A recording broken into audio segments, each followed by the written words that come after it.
En la presencia del Señor con gratitud y alza tu voz con jubileo. Se ha contestado esta sección de preguntas, número 17. Ahora podemos proceder a una nueva sección del estudio. Esta sección abarca los capítulos 9, 10 y 11. Y muchas personas creen que estos tres capítulos son los más difíciles en la epístola a los romanos. Y definitivamente contiene algunas enseñanzas que no son tan fáciles de comprender al golpe de vista, pero principalmente la dificultad consta de ideas preconcebidas que traemos nosotros, muchas veces a la lectura de la Biblia, y también consta de sencillamente no tener cuidado en leer lo que dice y no agregar a lo que dice el texto. Estaremos estudiando el tema: la justicia por medio de la fe siempre ha sido el plan de Dios para judíos y gentiles. Hemos estudiado la necesidad de la justicia o la justificación por medio de la fe. Hemos estudiado la provisión que Dios ha hecho para esta justificación.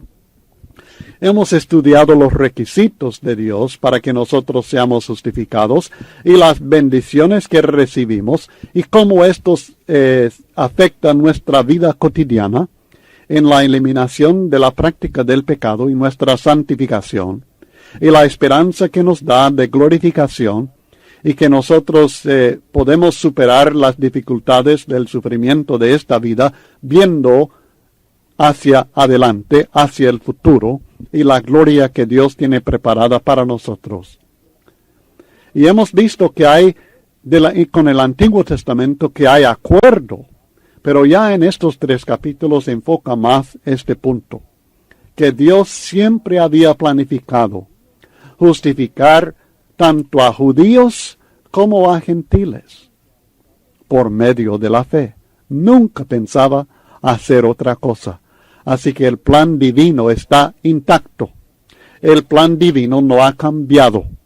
El plan divino no ha sido frustrado por las reacciones de los hombres.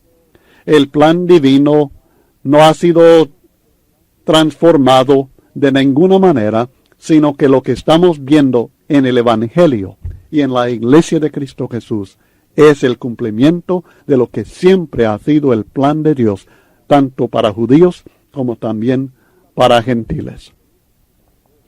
Y la primera parte que estaremos estudiando en el capítulo 9, todos los versículos del 1 al 33, es la incredulidad de los israelitas versus la justicia de Dios. Dios es justo, por un lado. Los israelitas no creen, son incrédulos, por otro lado. Así que tenemos este problema, esta lucha, este conflicto entre los israelitas incrédulos y la justicia de Dios, que Dios es justo. Primeramente, Pablo introduce este punto en los primeros 3 versículos del capítulo 9, hablando de su tristeza personal, la tristeza que él sintió por la incredulidad de los israelitas, siendo él mismo israelita. El texto dice: verdad digo en Cristo, no miento, y mi conciencia me da testimonio en el Espíritu Santo, que tengo gran tristeza y continuo dolor en mi corazón, porque deseara yo mismo ser anatema, separado de Cristo, por amor a mis hermanos, los que son mis parientes según la carne. Notamos 3 atributos de la tristeza de Pablo por la incredulidad de estos israelitas. Primeramente, es una tristeza sincera. Él no está fingiendo. Él de veras siente en su corazón una tristeza tremenda. Segundo, es una tristeza profunda, una tristeza continua. Tengo gran tristeza y continuo dolor en mi corazón. Lamento que no podemos nosotros escuchar la voz de Pablo, expresar con la emoción que sentía en su corazón estas palabras. Pero tengo una idea de cómo sería esta voz. Tengo una idea, porque he visto y he escuchado la voz de padres y madres que están tan preocupados, que sienten tanta tristeza por la incredulidad de sus hijos o de sus parientes. He visto cómo caen las lágrimas y cómo la voz se expresa en estos momentos de sincera, profunda tristeza. Y cómo dicen que esto es algo que está en su mente todo el tiempo, que es continuo para ellos este dolor que nunca se quita. Es semejante a la tristeza de Cristo cuando Él vio a Jerusalén y por ella lloró. A pesar del maltrato que Pablo recibió a manos de estos israelitas, los amaba tanto que sintió esta gran tristeza. Una tristeza, y este es el tercer atributo, una tristeza dispuesta al sacrificio. Porque estos israelitas eran sus hermanos, según la carne, porque Pablo también era israelita en cuanto a la carne se refiere. Él les tenía mucho amor, y deseara, dice, si tal fuera la voluntad de Dios. No lo fue, pero si tal fuera la voluntad de Dios, deseara estar en la condición espiritual en la cual ellos se encuentran, anatema, separado de Cristo para lograr la salvación de ellos. Esto, mis estimados, aunque nos parezca increíble, es exactamente lo que Cristo hizo por todos nosotros. Él deseó y aceptó estar en nuestra condición espiritual, anatema, separado de Dios. Pero por supuesto en el caso de Pablo, como lo fue en el caso de Moisés, quien lo propuso unos 1500 años antes de Pablo, Dios no permite tal arreglo. Él no permite que un ser humano tome el puesto de otro ser humano en cuanto a la condenación espiritual se refiere. Cristo fue el único que pudo hacer esto, y nosotros no lo podemos hacer. Luego, en los versículos 4 y 5, vamos a encontrar los privilegios especiales que esta nación de Israel recibió de Dios, pero no supo aprovechar, y que resultó en la situación, en la condición trágica en la cual la mayoría de las personas de esta nación de Israel se encontraban cuando Pablo escribió estas palabras tan tristes acerca de ellos.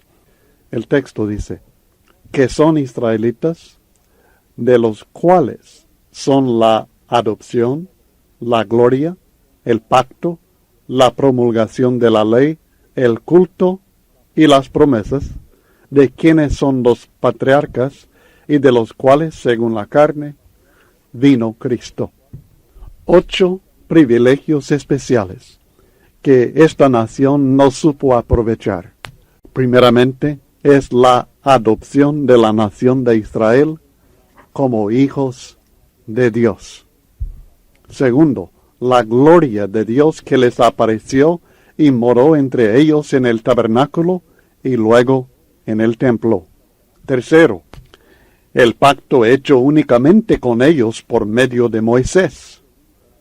Cuarto, la promulgación de la ley recibida en las 2 tablas en el monte de Sinaí. Quinto, el culto establecido y ofrecido a Jehová Dios por medio de los sacerdotes. Sexto, las promesas de la nación, la tierra y la simiente que Dios hizo a Abraham y sus descendientes. Séptimo, de quienes son los patriarcas, es decir, Abraham, Isaac, Jacob, Israel y sus 12 hijos. Octavo, de los cuales, según la carne, vino Cristo en cumplimiento de la promesa de la simiente que Dios hizo a Abraham. Mire cuántas bendiciones, cuántos privilegios especiales, privilegios que ninguna otra nación recibió. El ser adoptados como hijos de Dios, algo que nunca pudieron haber merecido, así como nosotros no merecemos esta bendición. El tener a la gloria de Dios morando entre ellos en todo momento, primeramente cuando estaban allá en el desierto, en el tabernáculo, y posteriormente cuando estaban establecidos en la ciudad de Jerusalén, en el templo, en el lugar santísimo. Ahí estaba la gloria de Dios manifestándose entre ellos. El tener este acuerdo del pacto que Dios hizo con ellos, algo que no hizo con ninguna otra nación, un pacto especial con las promesas y las bendiciones que les dio a ellos. La promulgación de la ley en aquellas 2 tablas que Dios dejó como monumento, como evidencia de que Él les había hablado, que Él les había establecido esta ley como fundamento para sus vidas y para su nación. Y tuvieron el privilegio de acercarse a Dios en culto, en adoración, en sacrificios, en ofrendas. Y Dios aceptó y recibió todo esto, estableciendo la forma exacta en que podían ellos acercarse a Él, a pesar de no ser dignos de ello. Promesas sin fin, pero principalmente las primeras que hizo Abraham, de hacer de él una nación grande, de darles esta tierra prometida, y de que por medio de su simiente iba a bendecir a todas las naciones, incluyendo la salvación, el perdón de pecados que Dios ofrece al mundo en Cristo Jesús. Y el haber heredado de antecedentes como Abraham, Isaac, Jacob, José, toda la fe y toda la obediencia, toda aquella historia que ellos tienen en su existencia, y luego de ser portadores, por decirlo así, del Hijo de Dios, de los cuales, según la carne, vino Cristo, en cumplimiento de la promesa de la simiente que Dios había hecho a Abraham. Note lo que dice de Cristo en el versículo 5, porque nos presenta 2 aspectos de su naturaleza, de los cuales según la carne vino Cristo, el cual es Dios sobre todas las cosas, bendito por los siglos. Amén. En el aspecto físico, o sea, según la carne, Cristo Jesús es israelita, descendiente de Abraham y Jacob por medio de padre y madre. En lo material, los israelitas se identifican en la Biblia, en Juan capítulo 11 y el versículo 11, como los suyos, los que eran de Cristo, los que son de la misma descendencia que Él. Los israelitas son el medio que Dios usó para traer al Cristo a este mundo, según la carne. Pero hay otro aspecto de la naturaleza de Jesucristo en este texto, y es el aspecto espiritual, su persona interior, o sea, su espíritu. En este aspecto, Cristo es Dios sobre todas las cosas, bendito por los siglos. Amén. En estas palabras encontramos 4 aspectos de la divinidad de Jesucristo. Primeramente, es Dios en esencia, o sea, naturaleza, el cual es Dios, sencillamente declarado. Segundo, es Dios en autoridad o poder, porque es Dios sobre todas las cosas. También es Dios en honra o gloria, es bendito, dice el texto. Y también es Dios eterno, es bendito por los siglos, o sea, para siempre. El propósito aquí no es entrar en detalle sobre la divinidad de Jesucristo, pero este texto es uno de los textos claves, bien claros, que declaran la deidad de la persona de Jesucristo, que Él definitivamente es Dios sobre todas las cosas, bendito por los siglos. Luego, en los versículos 6 al 13, el punto principal parece ser que la palabra de Dios no ha fallado. Leamos todo este párrafo y luego regresaremos a considerar algunos aspectos. ¿Y para quiénes no ha fallado la palabra de Dios o la promesa de la bendición de Dios? El texto dice, no que la palabra de Dios haya fallado, porque no todos los que descienden de Israel son israelitas, ni por ser descendientes de Abraham son todos hijos, sino en Isaac te será llamada descendencia. Esto es, no los que son hijos según la carne son los hijos de Dios, sino que los que son hijos según la promesa son contados como descendencia. Porque la palabra de la promesa es esta: por este tiempo vendré, y Sara tendrá un hijo. Y no solo esto, sino también cuando Rebeca concibió de uno, de Isaac nuestro padre, pues no habían aún nacido, ni habían hecho aún ni bien ni mal, para que el propósito de Dios conforme a la elección permaneciese, no por las obras, sino por el que llama. Se le dijo, el mayor servirá al menor. Como está escrito, a Jacob amé, mas a Esaú aborrecí. Recuerden el contexto de lo que estamos estudiando. Desde el primer versículo de este capítulo, el apóstol Pablo está lamentando la condición espiritual de los israelitas según la carne. Está lamentando que ellos no tienen la salvación. Está diciendo que él quisiera estar separado de Cristo si fuera necesario para que ellos pudieran ser salvos y ser parte de la bendición de Dios. Pero luego responde en el versículo 6, no es que la palabra de Dios haya fallado, no quiero que malentiendan, dice. La palabra, la promesa, la bendición de Dios para Israel no ha fallado para el verdadero israelita. No ha fallado. Para los verdaderos hijos de Dios, la promesa de Dios no ha fallado. O sea que la palabra de Dios no ha fallado.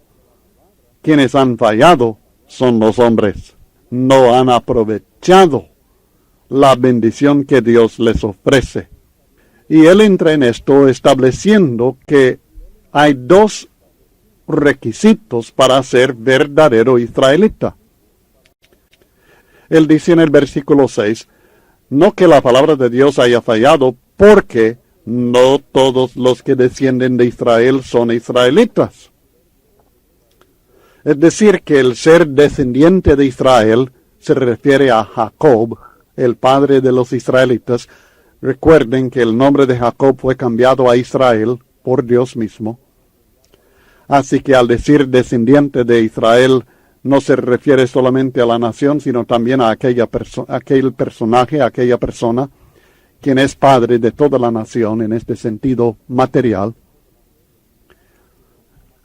Así que es necesario primero ser descendiente de Israel para ser verdadero israelita. Es necesario, mas no suficiente.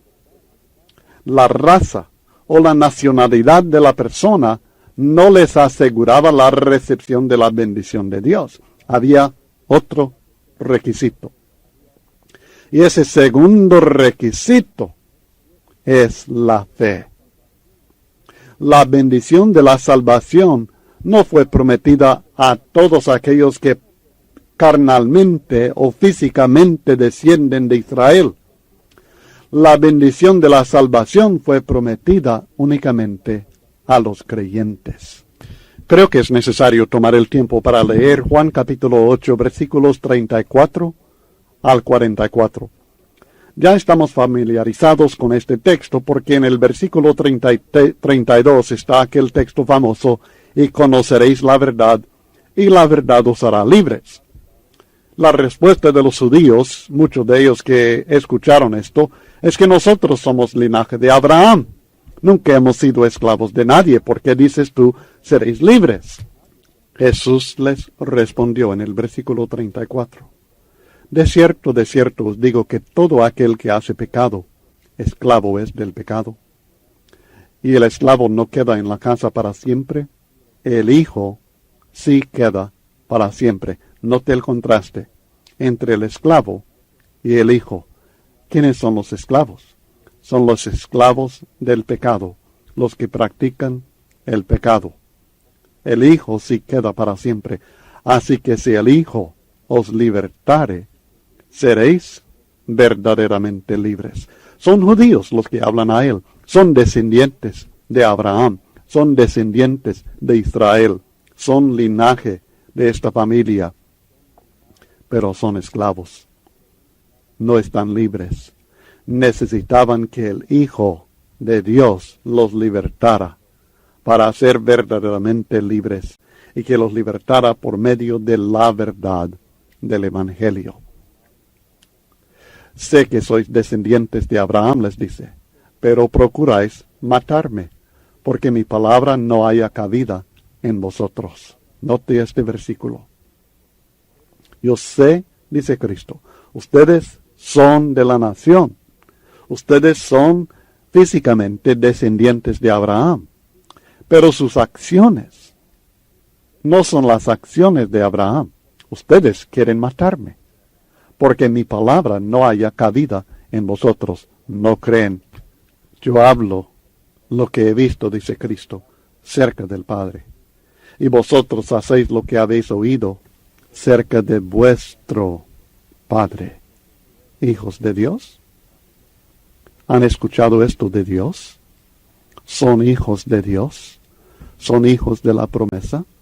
¿Son israelitas de verdad? ¿Descienden de Israel? ¿Son israelitas? Parece que no, porque ellos respondieron y le dijeron, nuestro padre es Abraham. Jesús les dijo, no. Bueno, no dijo, no, pero su respuesta indica que no lo son. Si fueseis hijos de Abraham, las obras de Abraham haríais.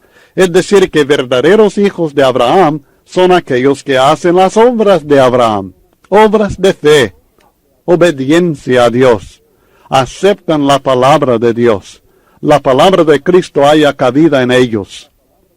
Pero ahora procuráis matarme a mí, hombre, que os he hablado la verdad. Ustedes no toleran la verdad.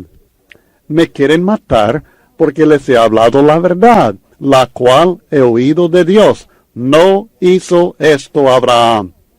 Hijos de Abraham, no lo son. Sus obras lo niegan. Su falta de fe en lo que yo les digo lo niega. Vosotros hacéis las obras de vuestro padre. Entonces le dijeron, nosotros no somos nacidos de fornicación, un padre tenemos que es Dios. Jesús entonces les dijo, si vuestro padre fuese Dios, es decir, que no lo es, ciertamente me amaríais. Prueba de que son hijos de Dios, aman a Cristo. Prueba de que no son hijos de Dios, no aman a Cristo. Porque yo de Dios he salido y he venido, pues no he venido de mí mismo, sino que Él me envió. ¿Por qué no entendáis mi lenguaje?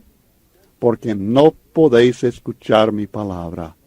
Vosotros sois de vuestro padre el diablo, y los deseos de vuestro padre queréis hacer. Él ha sido homicida desde el principio, y no ha permanecido en la verdad, y porque no hay verdad en él. Cuando habla mentira, de suyo habla, porque es mentiroso y padre de mentira. Hijos de Israel, hijos de Abraham, hijos de Dios, creo que no, les dice Cristo, porque sus actitudes, su falta de fe, su falta de amor, su falta de obediencia, sus obras lo niegan. Así que para ser verdadero israelita, los dos requisitos son ser descendiente de Israel, de Jacob, sí, pero también la fe como la de Abraham, una fe obediente a la palabra de Dios. La palabra de Dios no ha fallado, enseña Pablo, para los verdaderos hijos de Dios. pero no por ser descendientes de Abraham son todos hijos, declara en el versículo 7.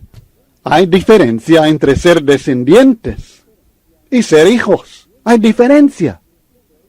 Ismael y sus descendientes son descendientes de Abraham, pero no se consideran como hijos de la promesa. Los mismos israelitas no los consideran como hijos de la promesa. Ismaelitas, no, estos no son de la familia, estos no son del pueblo, es otra nación. ¿Y por qué? También descienden de Abraham. ¿Por qué los rechazan a ellos? Bueno, porque en Isaac será llamada la descendencia. Así dice el versículo 7, citando del Antiguo Testamento del libro de Génesis, en el capítulo 21. En Isaac será llamada descendencia, no en Ismael. ¿Quién decidió esto? Dios. Así que no por ser hijos según la carne son hijos de Dios. Esto es, no los que son hijos según la carne son los hijos de Dios, sino ¿quiénes? Los que son hijos según la promesa son contados como descendencia. Ellos habían malentendido aún esta promesa, que solamente por ser hijos según la promesa son contados como descendientes. Pero el punto que el Espíritu Santo desea que entiendan ellos y nosotros es que la palabra de la promesa siempre limitó la bendición. La palabra de la promesa divina, desde el libro de Génesis en adelante, siempre aceptó a unos y rechazó a otros. Cuidado con esta enseñanza, porque algunos han tomado esta enseñanza y la han aplicado mal, la han malentendido y están enseñando que Dios ha decidido que Él quiere salvar a algunas personas, pero antes que otras personas nazcan ha decidido que van a ser malas personas, que van a ser condenadas. Y como veremos, no es esta la enseñanza. La enseñanza es que Dios siempre ha establecido un límite a la bendición que Él ofrece. Él acepta a ciertas personas bajo el sistema de la promesa y rechaza a otras personas que no llenan los requisitos que Él ha establecido. La palabra de la promesa siempre limitó la bendición aceptando a unos y rechazando a otros, y nos presenta dos ejemplos históricos de este principio. Y estos dos ejemplos históricos son Isaac e Ismael, y luego Jacob y Esaú.